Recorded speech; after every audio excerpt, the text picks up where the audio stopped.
मित्रांनो, नरक चतुर्दशीला काय करू नये तर नरक चतुर्दशीच्या दिवशी मांस आणि अल्कोहोलसह तामसिक पदार्थाचे सेवन करू नये। या दिवशी केस आणि नखे कापणे टाळावे। नरक चतुर्दशीला झोपू नये।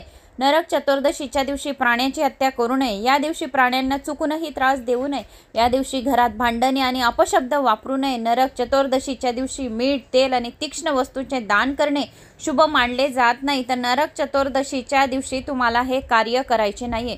नरक चतुर्दशीला रूप चौदस असे सुद्धा म्हणतात। या दिवशी उबटण लावण्याची परंपरा आहे। नरक चतुर्दशीच्या दिवशी यमराजाच्या नावाने दिवा लावावा। या दिवशी घराच्या दक्षिण दिशा अस्वच्छ असू नये। तर यम चतुर्दशीच्या दिवशी आपल्याला यमराजाच्या नावाने दक्षिण दिशेकडे वात करून आपल्याला त्यांच्या नावाचा दिवा लावायचा आहे। म्हणजे अकाली मृत्यू, अपघात वगैरे होत नाही। आपल्या परिवाराचे, आपल्या घराचे संरक्षण होते।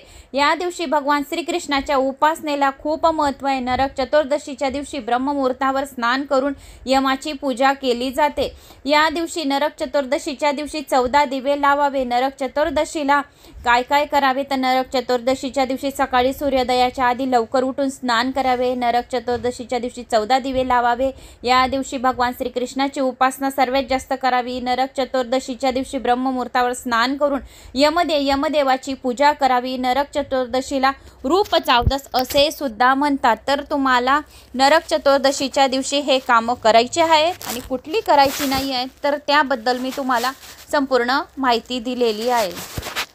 तर मित्रांनो, नरक चतुर्दशीला म्हणजेच नरक चौदसला हे उपाय नक्की करा, सर्व दुःख दूर होतील।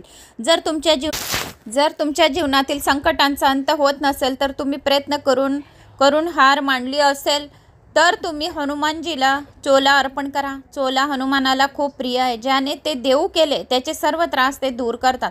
चोला अर्पण करताना श्रीरामाचे नामस्मरण करावे। याशिवाय संकट मोचनाला बुंदी किंवा बेसनचे लाडू अर्पण करा। एक नारळ डोक्यावरून 7 वेळा उतरल्यानंतर हनुमानजीच्या चरणावर ठेवा। हा उपाय केल्याने तुमच्या जीवनामध्ये बरेच काही सुधार होईल आणि बरेच बदल होतील आणि हळूहळू तुम्हाला प्रत्येक संकटातून मुक्ती मिळेल। जर तुमच्या आयुष्यातील पैशांची चणचण संपण्याचे नाव घेत नसेल तर छोट्या दिवाळीच्या दिवशी पिंपळाच्या पानावर श्रीरामाचे नाव लिहून त्याचा हार बनवून हनुमानाला अर्पण करावा। तसेच समस्यांचे निराकरण करण्यासाठी प्रार्थना केली पाहिजे। तुमच्या अडचणी नक्कीच दूर होतील। तर याशिवाय व्यवसायातील लाभासाठी हनुमानजीला नारंगी रंगाचा लंगोट अर्पण करा। आणि तुमच्यावर वाईट वेळ आली असेल आणि शत्रू खूप वाढले असतील तर हनुमानजीला गुलाबाचा हार घाला। यानंतर एका नारळावर स्वस्तिक बनवा आणि हे नारळ हनुमानजींना अर्पण करा। त्यांना 5 देशी तुपाच्या चपात्या अर्पण करा। त्यामुळे तुमचा वाईट काळ लवकर संपेल आणि शत्रूपासून तुमची सुटका होईल। हनुमानजींना विशेष पान खूप आवडते, हे त्यांना अर्पण करा आणि त्यात गुलकंद, बदाम, कत्री इत्यादी सर्व घाला। देव फक्त भक्ताच्या भावनेचा भुकेला असतो। जर तुम्ही त्यांना भावपूर्ण भावनेने हे अर्पण केले तर तुमची प्रत्येक तक्रार ऐकतील आणि ती तक्रार दूर करतील। तर अशा पद्धतीने आपल्याला नरक चतुर्दशीच्या दिवशी हे उपाय करायचे आहेत। तर मित्रांनो, नक्की हे उपाय करा आणि आपल्या जीवनात चांगला बदल करून घ्या। तर आता आपण नरक चतुर्दशीची व्रतकथेला सुरुवात करूया। मित्रांनो, शालिनी भक्तिसागर कथामध्ये तुमचे मनपूर्वक स्वागत आहे। तर आज आपण या व्हिडिओच्या माध्यमाने ऐकणार आहोत नरक चतुर्दशी व्रतकथा। तर दिवाळी सण आपल्या सर्वच जीवनात आनंदाचे क्षण घेऊन येत असतो, पण ती दिवाळी कशी व कोणत्या प्रकारे आपल्याला नरक चौदसचा दिवस साजरी करायची याची माहिती आपल्याला गुरु माऊलींनी अगदी यथासांग आपल्या हितगुजातून, मासिकातून सामान्य सेवकऱ्यापर्यंत पोहोचवली आहे। तशीच दिवाळी आपण सेवकरांनी साजरी चांगलीच केली, पण आपली पूर्णता तेजोनिधी दिवाळी साजरी होते आणि त्याच वेगळाच आनंद आपल्याला मिळतो। धनत्रयोदशीच्या दुसऱ्या दिवशी नरक चतुर्दशी असते। या दिवशी अभंग स्नान करतात, घरात सगळीकडे दीप पंत्या लावतात, घर प्रकाशाने उजळून निघते। या दिवशी जो उशिरा उठेल तो नरकात जातो अशी समजूत आहे। हा उत्सव साजरा केला जातो हे सांगणारे पुराण कथा एक आहे, तर ती कथा मी तुम्हाला सांगत आहे। नरक चतुर्दशी व्रतकथा। प्राग ज्योतिषपूर नावाचे एक राज्य होते। तेथे नरकासूर नावाचा राक्षस राज्य करीत होता। तो अत्यंत क्रूर होता। अनेक राजांना त्याने तुरुंगात डांबले होते। एवढेच नाही तर 16,000 राजकन्यांना, स्त्रियांनाही त्याने तुरुंगात टाकले होते। भगवान श्रीकृष्णांना हे समजल्यावर ते अत्यंत संतापले. त्यांनी नरकासुराचा नाश करण्याचे ठरवले. नरकासुराशी युद्ध करण्याची भगवान श्रीकृष्ण तयारी करू लागले. ही बातमी त्यांची पत्नी सत्यभामास समजली. ती कृष्णास आली व म्हणाली, त्या दृष्टांनी स्त्रियांना त्रास दिला आहे ना, मग त्यांच्याशी युद्ध करून त्याला मारीन. तुम्ही मला मदत करा. रथात बसून सत्यभामा नरकासुराचा नाश करायला निघाली. मदतीला श्रीकृष्ण होतेच. त्यांच्याशी युद्ध करण्यास अश्विन वद्य चतुर्दशीला तिने नरकासुराचा वध केला. बंदीशाळेतील स्त्रिया मुक्त झाल्या. त्या प्रित्यर्थ सगळीकडे आनंद उत्सव, दीप उत्सव साजरा केला गेला जातो. नरक चतुर्दशीला आपण उटणे लावून अंघोळ करतो. उटण्याचे काय महत्त्व आहे हे पूज्य गुरु माऊलींनी आपल्याला यथासांग सांगितले आहे.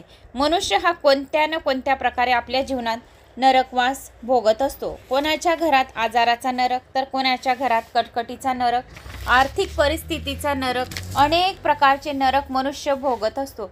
या दिवशी जर आपण उटणे लावून स्नान केले तर आपल्या शरीरावर चढलेल्या नरकाचा जो गंज आहे तो निघून जातो आणि आपण घरात जे दिवे आपण त्या लावतो तर आपल्या घरातील जो नरक आहे, दरिद्रता आहे, तो निघून जातो आणि माता लक्ष्मी विष्णू भगवानला घेऊन आपल्या घरात वास्तव्य कायमस्वरूपी करतो. म्हणून आपल्याला नरक चतुर्दशीच्या दिवशी लवकर उठून उटणे लावून अंघोळ करायचे असते. आत्मा शरीर हे पवित्र होते. जिथे पवित्रता असते तेथे परमेश्वर साक्षात विराजमान असतो. उठणे या शब्दाचा अर्थ म्हणजे उठणे, म्हणजेच उठा, जागे व्हा.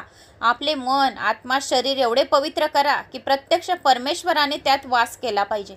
श्रीकृष्णाने नरक चतुर्दशीला 16,000 स्त्रियांची बंदिवासातून मुक्तता केली होती व राजधानीतून घेऊन आले होते. राजधानीत त्या स्त्रिया परत आल्या तेव्हा सर्व लोक त्या स्त्रियांकडे क्रूरदृष्टीने बघू लागल्या. स्त्रियांच्या मनात आले की आमची काही चूक आहे का, आमची अशी स्थिती व्हावी असे म्हणून त्या स्त्रियांनी आपल्या माना खाली घातल्या.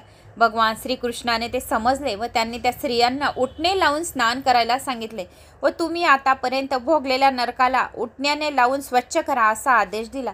त्याप्रमाणे त्यांनी तसे केले. यानंतर श्रीकृष्णाने सर्वसमोर त्या स्त्रियांना प्रतिष्ठा मिळवून दिली. ती म्हणजे मी तुम्हाला पत्नी रूपात स्वीकार करतो असे म्हणताच त्या स्त्रियांच्या माना वर झाल्या. त्यानंतर सर्व स्त्रियांनी उटण्याने स्नान केले. त्यामुळे त्यांचे मन, आत्मा, शरीर पवित्र झाला. उठण्याच्या स्नानाने स्वच्छता वाढेल, शरीर, मन, आत्मा पवित्र होईल, आरोग्य चांगले राहील. आपले मन, आत्मा, शरीर पवित्र करून प्रत्यक्ष भगवान श्री स्वामी समर्थ महाराजांची त्यांच्यावर कार्यासाठी आपले शरीर वापरावे एवढे पवित्र झाले पाहिजे. कारण महाराज म्हणतात की मैं गया नहीं जिंदा हूँ आणि महाराजांचे कार्य जगात अविरत सुरू आहे. महाराजांना आता देहरूपी शरीर नाही म्हणून महाराज तुमचे आमचे शरीर, मन, आत्मा वापरतात. पण ते एवढे पवित्र झाले की महाराजांच्या कार्यासाठी जर आपले शरीर महाराज वापरतील तर आपल्यासारखे भाग्यवान कोण याचा विचार तुम्ही करायचा आहे. एवढे महत्त्व या उठण्याचे परमपूज्य गुरु माऊलींनी आपल्याला सांगितले आहे. जो लावे उठणे तो पावे परमेश्वर असे परमपूज्य गुरु माऊलींनी सांगितले आहे. तर अशी ही नरकासुराची वधाची कथा होती छोटीशी, जी मी तुम्हाला ही कथा नरक चतुर्दशीची सांगितली. तर मला अशी आशा आहे की तुम्हाला हे माझे नरक चतुर्दशीची व्रतकथा आवडली असेल. आवडल्यास एक लाईक करा, चॅनलला सबस्क्राईब करा. कुठून कोणत्या गावानं माझा हा व्हिडिओ ऐकत आहोत आपल्या गावाची कमेंट्स नक्की करा. शालिनी भक्तिसागर हे पण माझंच चॅनल आहे, तर तिकडे मोठ्या मोठ्या कथा चालू आहेत. त्या चॅनलचे माझे 92,000 सबस्क्रायबर झालेले आहेत, तर ते तुमच्यामुळेच झाले आहे. तरी भाविक भक्तांनी शालिनी भक्तिसागर चॅनलला भेट द्यावी ही माझी विनंती आहे. कमेंट्समध्ये जय श्री महाकाल, जय मातादी नक्की करा. माझा आत्मविश्वास वाढवा. तुमचा एक लाईक, एक कमेंट्स आणि सबस्क्राईब मला माझ्या आत्माला धीर देऊन जातं. म्हणून लाईक, कमेंट, सबस्क्राईब, शेअर नक्की करा. जय श्री महाकाल.